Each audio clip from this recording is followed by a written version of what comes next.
Hello दोस्तों, मैं सत्येंद्र आप लोगों का अपने यूट्यूब चैनल स्टडी मैथमेटिक्स पे हार्दिक स्वागत करता हूं। आज मैं हाजिर हूं नई वीडियो के साथ आप लोगों के समक्ष।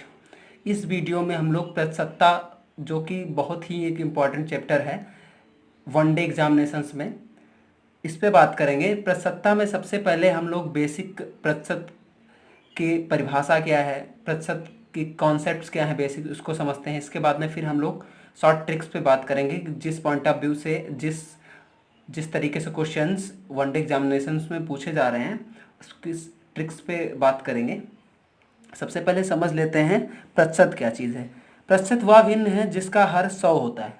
प्रतिशत वह भिन्न है जिसका हर 100 होता है। ऐसा भिन्न जिसका हर 100 हो वो प्रतिशत में है। तथा अंश कोई भी संख्या हो सकती है। शर्त यह है कि अंश कोई भी संख्या हो सकती है। अंश को दर प्रतिशत कहा जाता है। जो अंश ऐसा भिन्न जिसका हर 100 है तो वो प्रतिशत में है। अंश कोई भी संख्या हो सकती है और अंश को दर प्रतिशत कहा जाता है। जैसे कि x प्रतिशत लिख दिया जाता है अगर, तो x प्रतिशत का तात्पर्य है 100 में से x प्रतिशत लिखा है तो इसका तात्पर्य है 100 में से x। अच्छा, प्रतिशत को हम किस चिन्ह से निरूपित करते हैं? प्रतिशत को हम लोग इस तरीके से चिन्ह से निरूपित करते हैं। चलिए कुछ बेसिक्स इसके हैं, कॉन्सेप्ट्स जो समझ लेते हैं। प्रतिशत को भिन्न में कैसे बदलते हैं? अगर कोई प्रतिशत में लिखा है, कोई प्रतिशत है, उसको भिन्न में कैसे बदलते हैं? भिन्न में बदलने के लिए सपोज जैसे कि 10% आपको दे दिया गया है, इसको कहा जाता है कि भिन्न में बदलिए। तो भिन्न में बदलने के लिए इसको क्या करेंगे? 100 से भाग कर देंगे। 4% दिया है, इसको भिन्न में कैसे बदलेंगे? 100 से भाग कर देंगे। तो भिन्न में बदलने के लिए इसे इसका क्या हो जाएगा? 1/10। इसका कितना हो जाएगा? इसका कितना हो जाएगा? इसको 4% है, सॉरी 4% है, तो इसका कितना हो जाएगा? 1/25।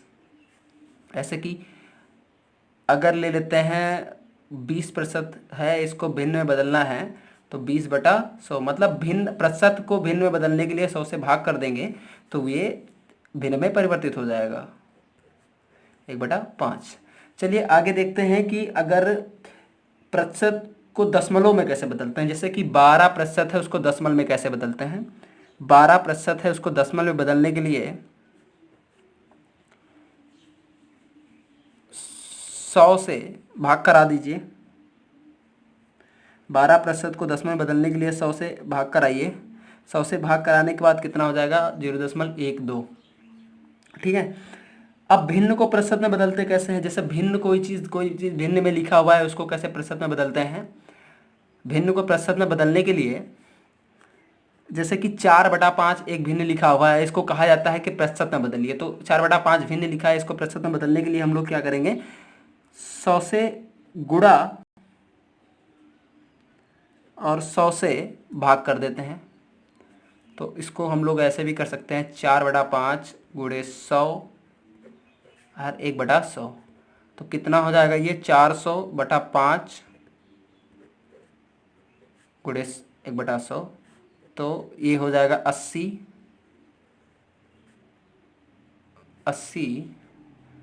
का 1/100।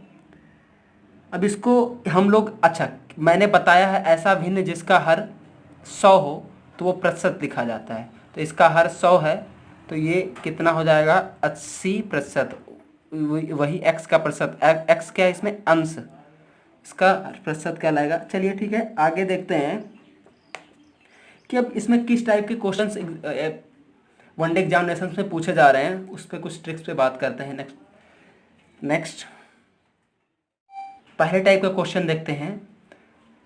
पहली ट्रिक है, यदि कोई व्यक्ति अपनी आय का m% भोजन पर, n% वस्त्र पर तथा p% मनोरंजन पर खर्च कर x% बचा लेता है तो उसकी मासिक आय।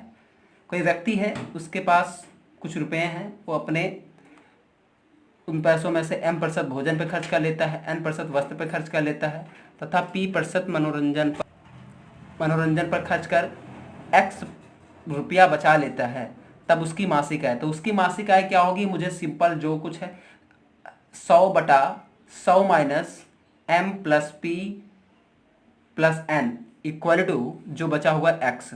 जैसे कि क्वेश्चन पूछ लिया, जैसे क्वेश्चन है, एक क्वेश्चन आप लोगों के सामने है।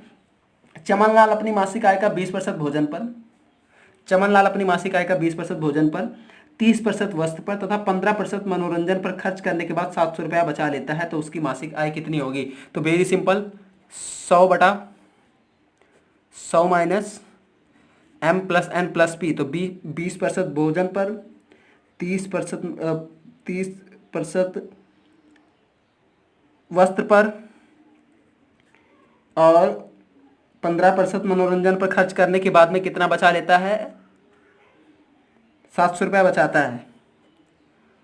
तो इसको सॉल्व करने के बाद में 100/100 में से 30 20 50 60 65, 100 में से 65 घटा देंगे तो 35 बचेगा, गुणे 700 कर देंगे, 35 दूना 70 होता है। तो 100 गुणे 20 करेंगे तो ये हो जाएगा 2000 रुपया। बिल्कुल आसान सी ट्रिक है, आराम से समझिए, कोई दिक्कत नहीं। ये एक चुटकियों में क्वेश्चन लगेंगे, बस इस टाइप के क्वेश्चन को आइडेंटिफाई कर लीजिए कि इसमें कौन सी ट्रिक लगने वाली है। नेक्स्ट ट्रिक है, जैसे देखिए अभी तक क्या हो रहा था, अपनी आय का धीरे धीरे कम हो रहा था। अब देखिए आगे क्या कह रहा है, यदि आदमी अपनी आय का m% भोजन पर, m% भोजन पर खर्च करता है और उसी का शेष n% वस्त्र पर खर्च करता है और शेष p% यातायात पर खर्च करने के बाद भी x रुपया बचा लेता है, तो उसकी मासिक आय कितनी होगी? तो इस तरीके से थोड़ा उस तरीके, जो पहला ट्रिक है उससे थोड़ा डिफरेंट टाइप के इसके क्वेश्चंस हैं, इस पे बात करते हैं। तो इसको क्या करेंगे, 100/100 माइनस m गुणे 100/100 माइनस n गुणे 100/100 माइनस p गुणे x। इसे इस तरीके से क्वेश्चन को देख देते हैं। सुभाष अपनी मासिक वेतन का 20% भोजन पर, शेष का 12% वस्त्र पर, 25% अन्य मंदों पर खर्च करता है। यदि इन सभी खर्चों के बाद उसके पास 528 रुपये बच जाते हैं, यदि इन सभी खर्चों के बाद उसके पास 528 रुपये बच जाते हैं, तो उसकी मासिक वेतन क्या है? तो उसके मासिक वेतन देखिए क्या है, 100 कितना खर्च करता है वो भोजन पर, 20% भोजन पर खर्च करता है, 100 में से 20 जाएगा, 80 बचेगा, फिर 100, फिर कितना खर्च करता है उस पर, 25% वस्त्र पे खर्च करता है, तो इसका बचेगा 100 माइनस 25 जाएगा तो 75, फिर 100, फिर कितना यातायात पे खर्च करता है, 10% यातायात पे खर्च करता है, 90, फिर ये कितना बचा लेता है, बचाना अब ये सुभाष 528 रुपया बचा भी लेता है। अब देखिए इसको काटिए, 25 तियाँ 75, 25 चौके 100, 20 चौक 80, 20 पंचे 100, 0 0। इसको मल्टीप्लाई सॉल्व करने के बाद में हम लोगों को 1000 रुपया मिलेगा। अच्छा, उस ट्रिक में थोड़ा डिफरेंस क्या है, ये इसमें शेष का, जैसे कि इसमें क्या है, पहली वाली ट्रिक में क्या कह रहा है, आय का m%, फिर आय का ही n%, फिर आय का p%।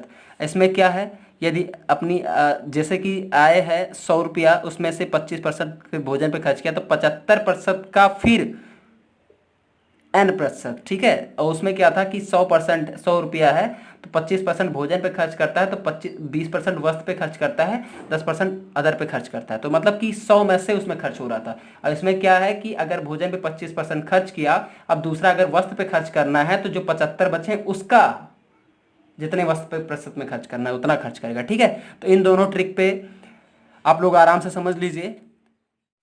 प्रतिशत में आय संबंधित तीसरी ट्रिक पे बात करते हैं। जैसे कि व्यक्ति की आय संबंधित अभी आपने 2 ट्रिक पढ़ी है, m% n%। अब तीसरी तरीके से क्वेश्चन, जैसे कि प्रतिशत का कैसे बनता है, तीसरी ट्रिक क्या है, एक व्यक्ति अपनी आय का 1/m भाग अपनी पत्नी को देता है और शेष का जितना 1/m भाग देने के बाद में जितना बचता है उसका a/n भाग बड़े बेटे को देता है, तथा शेष का 1/p भाग छोटे बेटे को देने के बाद x रुपया बचा लेता है। तो उसकी आय क्या होगी, जैसे कि 1/m भाग अपनी पत्नी को देता है, तो जो m है m/m-1 into n/n/1 into p/p-1 गुणे x। जैसे कि इस ट्रिक पे क्वेश्चंस देख लेते हैं। एक व्यक्ति अपनी आय का 1/5 भाग पत्नी को, शेष का 2/7 भाग बड़े बेटे को तथा शेष का 1/4 भाग अपने छोटे बेटे को देने के बाद भी 900 रुपया बचा लेता है, इसकी आय क्या होगी। इस क्वेश्चन को रिपीट कर देता हूं। एक व्यक्ति अपनी आय का 1/5 भाग पत्नी को, शेष का 2/7 भाग बड़े बेटे को तथा शेष का 1/4 भाग अपने छोटे बेटे को देने के बाद 900 रुपया बचा लेता है, तो उसकी आय कितनी होगी। तो उसकी आय वेरी सिंपल, क्योंकि 1/m भाग अपनी पत्नी को देता है, तो m -1 4 5/4, क्योंकि 1/5 भाग अपनी पत्नी को देता है ना। फिर कह रहा है कि शेष का 2/7 भाग बड़े बेटे को, तो 7n/n-a, 7 माइनस 2/7, हाँ तो n-a कितना होगा, ये 2/7 अगर इस जगह पे लिखा हुआ है तो 7 माइनस 2 कितना होगा, 7 माइनस 2 5 होगा। फिर नेक्स्ट है, फिर कह रहा है p-1, तो p है 4, तो ये 3 हो जाएगा। और ये शेष बचा कितना लेता है, 900 रुपया बचा लेता है। तो अब इसको टोटल जब काटेंगे इसको, तो कितना रुपया बचेगा, 2100 रुपया बचेगा। इसी ट्रिक पे क्वेश्चन और देख लेते हैं। करमचंद अपनी संपत्ति का 1/3 भाग अपने बड़े बेटे को, करमचंद अपनी संपत्ति का 1/3 भाग अपने बड़े बेटे को, शेष का 1/7 भाग अपने मझले बेटे को तथा शेष का 2/7 भाग अपने छोटे बेटे को दे देता है। यदि उसके पास 4200 रुपये संपत्ति तब भी बच जाती है, तो उसकी कुल संपत्ति कितनी होगी। देखिए इस तरीके से क्वेश्चन को बड़े आसानी से इसी ट्रिक पे करेंगे। जैसे कि क्वेश्चन अब ये m/m-1 गुड़े n/n-1 गुड़े p/p-1 गुड़े x, तो कह रहा है 1/3 भाग अपने बड़े बेटे को, तो m की वैल्यू कितनी है, 3, तो 3 m/m-1 करेंगे तो 3/2 सीधा। अब -1 क्या है, डायरेक्टली एक कम लिख देते हैं, जो अंश से हर एक कम लिखेंगे इसमें। अब 1/7 भाग तो 7/6, फिर p/p-1, तो p/p-1 2/7 भाग अब छोटे बेटे को देता है, तो 2/7 भाग अगर छोटे बेटे को देता है तो 7 माइनस 2, क्योंकि 7 माइनस 2 करेंगे तो 5। बचा कितना लेता है, 4200 रुपया बचा लेता है। तो 3 दूनी 6, टोटल मल्टीप्लाई करने के बाद में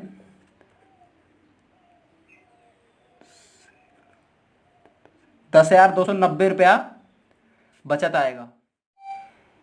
ये थे प्रतिशत में एक व्यक्ति के आय संबंधित प्रश्न, कि एक व्यक्ति इतना है, इतने का इतना खर्च करता है, इतना खर्च करता है। अब अगले वीडियो में हम लोग चुनाव संबंधित, जैसे चुनाव संबंधित प्रश्न पूछे जाते हैं कि एक उम्मीदवार इतना वोट पाने के बाद जीत गया, या ये उम्मीदवार इतना वोट पाया उसके बाद में भी हार गया, या फिर विद्यार्थी वाला क्वेश्चन, जैसे कि विद्यार्थी की इतना अंक पाने के बाद में भी वो फिर फेल हो गया, और इतना अंक पाने के बाद उत्तीर्ण होने से इतना अंक अधिक पाया।